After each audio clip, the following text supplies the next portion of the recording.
ఎంత దీన స్థితిలో ఉన్నా సరే నీ హృదయంలో కలవరం రానియొద్దు. నా తండ్రి నిన్ను దర్శించిన దాకా నీ లైఫ్లో జోక్యం చేసుకున్న దాకంతే. ఆయన జోక్యం చేసుకున్నాడు. నేను ఎగతాళి చేసిన వాళ్ళందరి ముందు వాళ్ళకి అందకుండా అందరినీ కృపలో నిన్ను దాస్తాడు. నమ్ముతున్నావా? ధైర్యం తెచ్చుకో. నిబ్రం కలిగి ఉండవు. అదే ఆలోచన కలిగి ఉండవు. నా తండ్రి కింగ్ ఆఫ్ కింగ్స్, రాజుల రాజు. వాడలా అన్నాడు, వీడిలా అన్నాడు, వాడట్లా వీడిట్లా అని మనం వస్త్రాలు దించుకోవటం కాదు. కొడితే కొట్టడానికి, తిడితే తిట్టడానికి, దెబ్బకు దెబ్బ వేయటానికి, దూషణకు ప్రతి దూషణ చేయటానికి, చేతగాక కాదు, చేవ లేక కాదు, సత్తా లేక కాదు. దాడికి ప్రతి దాడే దేవుడు చెప్పిందైతే దానికి ఎప్పుడో సిద్ధమైపోయే పరిస్థితి ఉండేది. కానీ తొందరపడి దాడి చేసేవాడు కాదు గొప్ప, దాడిని సహించేవాడు. తొందరపడి నోరు జారి తిట్టేవాడిది కాదు గొప్పతనం. ఆ దూషణను కూడా పూర్ణమైన ఓర్పుతో సహించి భరించి తట్టుకొని నిలబడతాడు చూడు, వాడు ఘనుడు, వాడుది గొప్ప. నోరు జారటానికి ఏం కావాలి? ఆవేశం చాలు. కానీ జారిన మాటను తట్టుకోవటానికి ఓర్పు, సహనం అనే సత్క్రియలు కావాలి. కాబట్టి దూషణకు ప్రతి దూషణ చేయొద్దు, కీడుకు ప్రతి కీడు చేయొద్దని నా యేసయ్య చెప్పాడు. నువ్వు ఏనుగులాగా సమాజంలో ముందుకు గంభీరంగా వెళ్తుంటే కుక్కలు వాటి పని అవి చేస్తూ ఉంటాయి.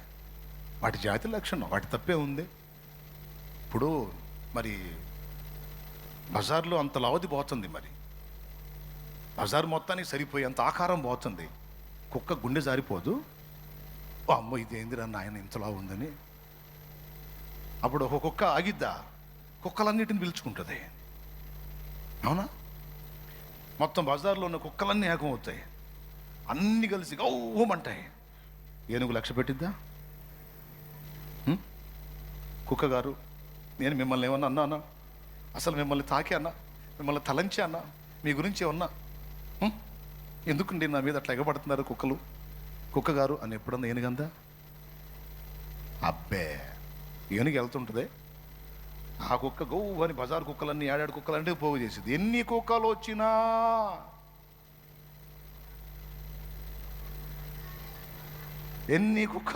దాన్ని తొండం ఖరీదు చేయవు, దాన్ని కాలి ఖరీదు చేయవు. ఏదైనా దాన్ని ముందుకు వచ్చి తొండానికి చిక్కిందా ఇక మళ్ళా మొరగటానికి దాని లైఫ్ ఉండదు. ఏడబడిద్దో తెలియదు, బతికుంటుందో సచ్చిద్దో కూడా తెలియదు. అది పరిస్థితి. దేవునికి స్తోత్రం కలుగునుగా. కాబట్టి ఏనుగులాగా నువ్వు గంభీరంగా సాగిపోతున్నప్పుడు కుక్కల్లాంటి వ్యక్తులు కొంతమంది మొరిగే అవకాశం ఉంది. అది 100%. నువ్వు బాగా బతుకుతుంటే ఓర్వలేక మొరుగుతాయి కొన్ని కుక్కలు. నువ్వు ఆశీర్వాదకరంగా ఉండి 10 మంది చేతుల్లో మంచిగా ప్రశంసింపబడుతుంటే వ్యసనంతో మొరిగే కుక్కలు ఉన్నాయి. కక్షబట్టి, పగబూని, కుట్ర చేసి దుర్మార్గాలు చేసేటువంటి కుక్కలు ఉన్నాయి. కానీ ఎన్ని కుక్కలు ఉన్నా, ఎన్ని రకాలుగా మొరిగినా, కుక్క మొరిగితే జనం దంతారు, కానీ ఏనుగు పోతుంటే బజార్లోకి వచ్చి చూస్తారు. అది ఏనుగు రాజసం. అరే ఏనుగు పోతుందంట అని జనం మొత్తం పరిగెత్తుకుంటూ వచ్చి ఇళ్లలోంచి వచ్చి డాబాల మీదకి ఎక్కి అమ్మో ఎంత ఉంది ఏనుగు, అమ్మో అనుకుంటా చూస్తారు. కుక్క బాగుంది అనుకో, అమ్మో కుక్క మరుగుతుంది, ఎవడు నొత్తాడా? రాయి ఉంటే రాయి తీసుకొని లాగి కొడతాడు, పెట్టామని కొడతాడు. అప్పటిదాకా బావు అన్నది రాయి దగ్గర కొయ్యి కొయ్యి కొయ్యి అనుకుంటూ పోయేది అనమాట. అదే దాని బతుకు. మరొకటం తన్నులు తింటే దాని బతుకు. కానీ ఏనుగు పోతుంటే అది బజారుకే కళ, గంభీర్యం. దాన్ని చూడటానికి వచ్చి క్యూ కడతారు. ఏదైనా ఛాన్స్ ఉంటే టచ్ చేయనిచ్చిద్దా అని చూస్తారు. కుక్క జోలికి వాడిని పోతాడా? కరిస్తే పిచ్చెక్కిద్రా బాబు, ఎందుకు వచ్చిన గొడవ అనుకుంటాడు. కాబట్టి తమ్ముడు, ఈరోజు కాకపోతే రేపు, రేపు కాకపోతే ఎల్లుండైనా సరే నిన్ను దేవుడు ఏనుగులాగా నిలబెడతాడు.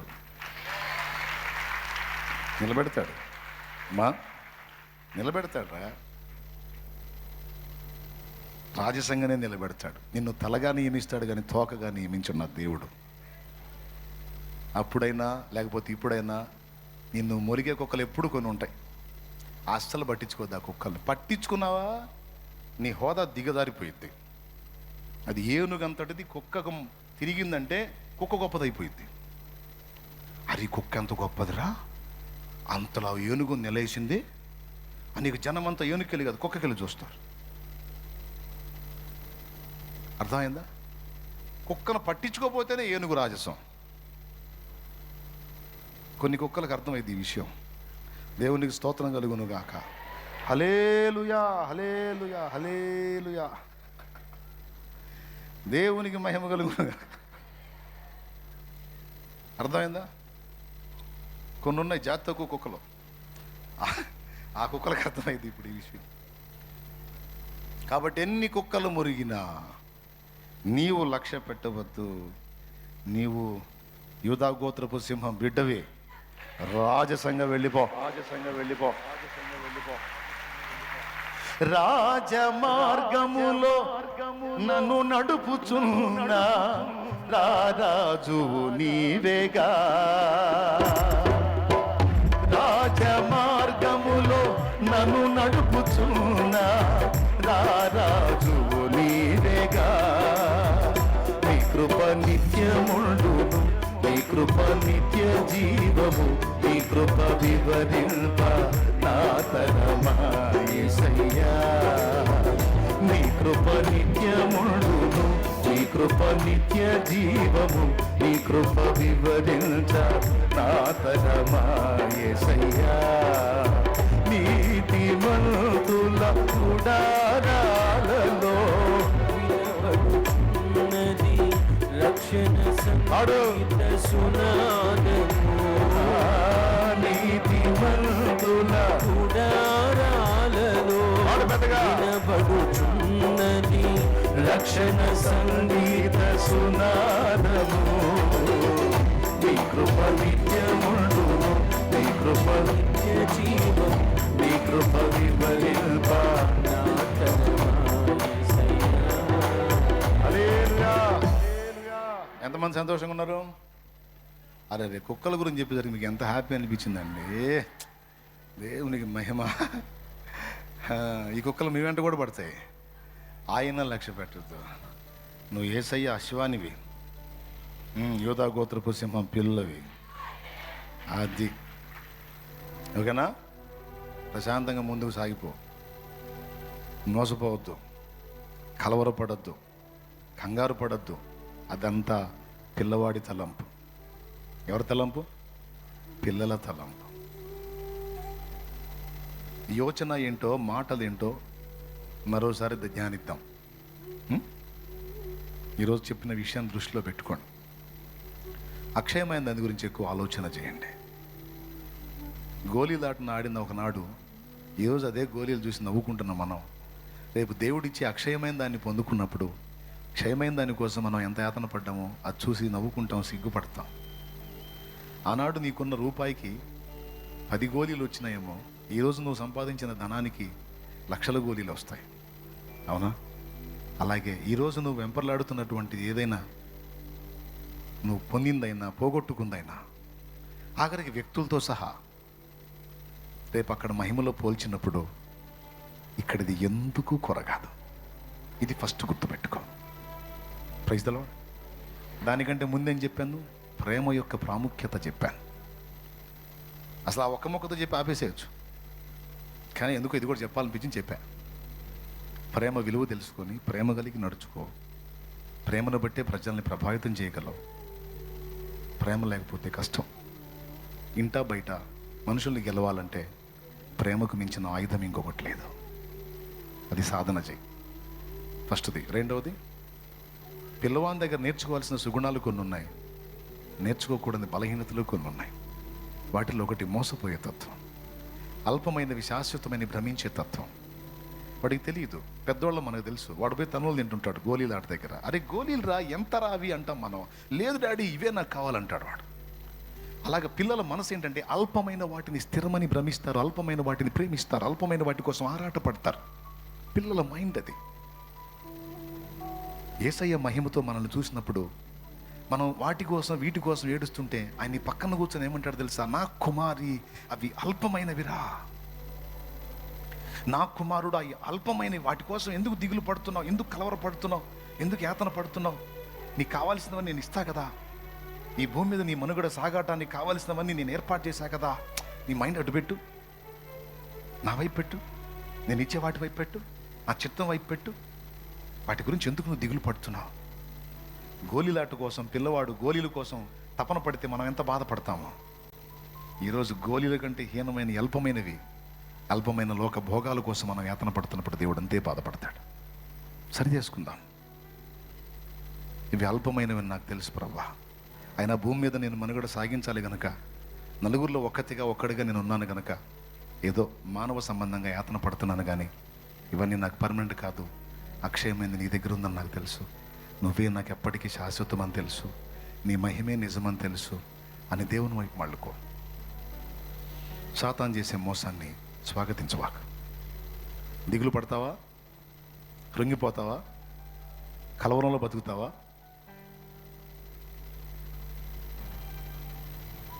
మళ్ళీ చెప్తున్నాను ఫైనల్గా, దేవుడు నీకు ఇవ్వాలని డిసైడ్ చేసింది ఎవ్వడు ఆపలేడు.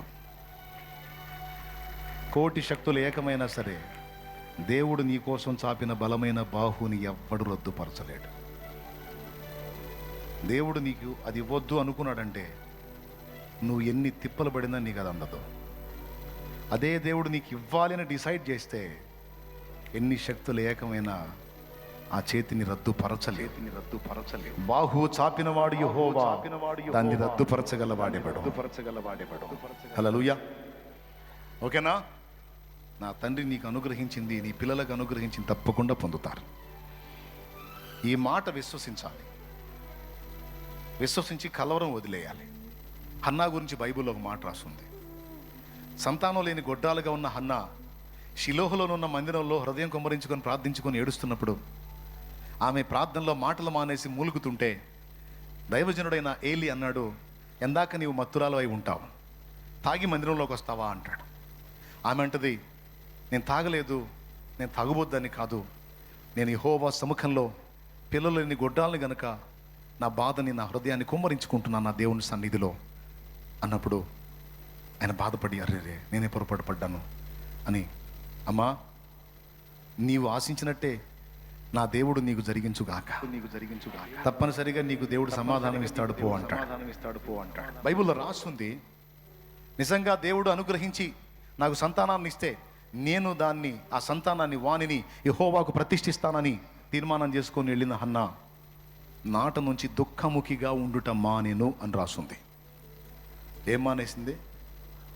ఇక్కడ ఏమన్నాడు? పిల్లవాని చేష్టలు మానేశాను అన్నాడు. అక్కడ ఆమె ఏం మానేసింది అంటే అప్పటిదాకా ఏడుపు కొట్టు మొహం వేసుకొని ఉంది. అప్పటిదాకా రకరకాల పరిస్థితులను బట్టి మనం కానీ ఏడ్చినట్టు ఆమె గొడ్రాలితనాన్ని బట్టి సంతానం లేమిని బట్టి ఏడ్చింది. ఎప్పుడన్నా చూడు ఏడిపే, ఆ ముఖంలో కళాకాంతి ఉండదు, సంతోషం ఉండదు. కానీ ఎప్పుడైతే దైవజనుడు ఆ మాట పలికాడో, దేవుని సన్నిధిలోకి వెళ్ళి హృదయాన్ని కుమ్మరించుకొని ప్రార్థించుకుందో, దైవజను నుండి దేవుడు తన వాక్కును పంపాడో, ఆ వాక్కును విశ్వసించింది, స్థిరపరుచుకుంది. ఆ రోజు నుంచి మనిషికి దుఃఖం అనే దాన్ని రద్దు చేసుకొని కళకళలాడటం మొదలుపెట్టింది. మానెను అనుంది. ఈరోజు దేవుడిచ్చినటువంటి వాగ్దానాన్ని, వాక్కును నువ్వు నిజంగా నమ్మితే నీకు దేవుడు నిర్ణయించినవి ఏవి కూడా దేవుడు నీకు తక్కువ చేయడు. న్యాయముగా నీవు కోరినవన్నీ నీకు దక్కేటట్టు చేస్తాడు. నువ్వు ఆరోగ్యమైన, స్వస్థత అయినా, సమృద్ధి అయినా, నువ్వు ఏది అడిగినా ఒక్కటి మాత్రం గుర్తుపెట్టుకో, దేవుడు నీకు అవన్నీ ఇస్తాడు. ఒక్కటి గుర్తుపెట్టుకో, నువ్వు గొడ్రాలపై ఉండి సంతానాన్ని అడిగావా? అయితే దేవునితో ఒక మాటను, నాకు సంతానాన్ని ఇవ్వు, వాడిని నీ కొరకు పెంచుతాను. నువ్వు దరిద్రతలో ఉన్నావా? నాకు సమృద్ధినివ్వు, దాన్ని నీ కొరకు నేను వాడుతాను. నాకు జాబ్ లేదు, జాబ్ ఇవ్వు, నేను నా కుటుంబాన్ని బ్రతికించుకుంటూ ఒక ప్రక్క నీ పని చేస్తాను, నీ పని కొరకు నా తోడ్పాటు నేను అందిస్తాను. ముఖ్యంగా నీ పని కొరకు నేను ఇవ్వలేకపోతున్నానన్న చింత నాకుంది, నాకు ఇవ్వు ప్రభువా. కనీసం కానుక వేసే స్థితి కూడా నాకు లేదు, దయచేసి సహాయం చేయి. నీ పనికి అందరూ తోడ్పాటు అందిస్తుంటే నేను చేయలేకపోతున్నాను, నేను ఇవ్వాలి విస్తారంగా దేవా అన్ను అడుగు. అట్లా నువ్వు ఏది అడిగినా, నువ్వు భూ పంట అడుగుతావో, వ్యాపార ఫలం అడుగుతావో, ఏది అడుగుతావో, నువ్వు ఏది అడిగినా నువ్వు జ్ఞానం అడుగుతావో, తెలివి అడుగుతావో, చదువు అడుగుతావో, నువ్వు ఏది అడిగినా దాని వెనక ఉద్దేశం ఏమై ఉండాలి? నంబర్ 1లో ఏదో తెలుసా? దేవా నీ కొరకు. ఆఖరికి రోగం వచ్చిందా, స్వస్థత అడిగావా? ఆ స్వస్థత అడిగిన దాని వెనక కూడా ఈ ఉద్దేశమే నువ్వు కలిగి ఉండు. ఇంతవరకు నా చిత్తం నెరవేర్చుకోవడానికి నా ఆరోగ్యము, లైఫ్ అంతా తగలబెట్టాను. ఇప్పుడు నాకు అర్థమైంది ప్రభువా, ఒక ఛాన్స్ ఇవ్వు, నాకు హెల్త్ ఇవ్వు, నీకోసం బతుకుతాను. నా ఒక్క హెల్త్ని బాగు చేయి, నేను నీకోసం బతుకుతానని నువ్వు తీర్మానం చేసుకుని దేవుణ్ణి అడుగు. విశ్వాసంతో అడుగు. అడిగినవి పొందానని నమ్ము, తప్పకుండా స్వతంత్రించుకుంటావు. దేవుణ్ణి అడిగావా? దేవుని సముఖంలో అడిగావా? పొందానని నమ్మావా? ఇక ఏడుపు కొట్టు మొహం తీసేయి, సంతోషంగా ఉండు. నువ్వు విశ్వాసం ఉంచితే దర్జాగా ఉండు, ప్రశాంతంగా ఉండు, హ్యాపీగా ఉండు, ప్రభునందు ఆనందిస్తూ ఉండు. నీవు విశ్వసించిన ప్రకారం నీ జీవితంలో జరిగింది. వాళ్ళని వీళ్ళని చూసి వాళ్ళతో వీళ్ళతో నువ్వు పోల్చుకోవద్దు. వాళ్ళని వీళ్ళని చూసి వాళ్ళతో వీళ్ళతో పోల్చుకొని నువ్వు నిరాశలోకి నెట్టుకోవద్దు, కృంగిపోవద్దు. వాళ్ళని వీళ్ళని చూసి వాళ్ళ మాటలు వీళ్ళ మాటలు విని నువ్వు కృంగుబాటులోకి వెళ్ళొద్దు. కుక్కలు మురుగుతాయి, వాటి పనదే. వాటిని లక్ష్య పెట్టొద్దు. దేవుడు నిన్ను ఏనుగులాగా చేశాడు, గంభీరంగా సింహంలాగా చేశాడు, రాజులాగా చేశాడు, రాణిలాగా చేశాడు. రాజ్యాలు లేకపోయినా నువ్వు రాణివే, రాజ్యాలు లేకపోయినా నువ్వు రాజువే. ఎందుకంటే రారాజు కొడుకువి, కూతురువి నువ్వు. అబద్ధం కాదు, అది నిజం. మనకు దేవుడిచ్చిన టైటిల్ రాజులైన యాజక సమూహము అని. రారాజు యేసయ్య అయినప్పుడు, యేసయ్య మనకు సమస్తమైనప్పుడు, ఆయనను బట్టి మనం ఏమయ్యా? రాజులము, రాణులమే. ఒక ఎదవ మనల్ని దరిద్రులు అంటే మనం దరిద్రులం అవుతామా? నీ బంధువులే వచ్చి దరిద్రపు దాన, నువ్వు దరిద్రపు దానివే, కనీసం ముక్కుపొడకు కూడా దిక్కు లేదు, నీకు సొంత కొంప లేదు, ఎందుకు బతుకుతున్నావే, చావవే, నీ బతుకు నువ్వు జడ అంటారు. అప్పుడు నువ్వు పరిగెత్తుకుంటా ఒక మ్యూజిక్ వేసుకొని పరిగెత్తుకుంటా పోయి నేను చచ్చిపోతా నీ బొంద. అట్లాంటి పిచ్చి పనులు చేయొద్దు. నువ్వు దరిద్రపు దానివే, నీకు అది లేదు ఇది లేదు అని వాళ్ళు మాట్లాడితే నువ్వు సాడ్ మ్యూజిక్లు వేసుకొని లోపలికి పోయి సాబా బతుక అంటం కాదు. చిరునవ్వు నవ్వు. దరిద్రపు దానివి నువ్వు అని నువ్వు అన్నావు కదా, ఇచ్చిదానా, రారాజు కూతురునే తల్లి నేను. రారాజు యేసురాజు కూతుర్నే, రారాజు యేసురాజు కొడుకునే, పరలోక తండ్రి బిడ్డనే. మా నాన్న రారాజు అనండి.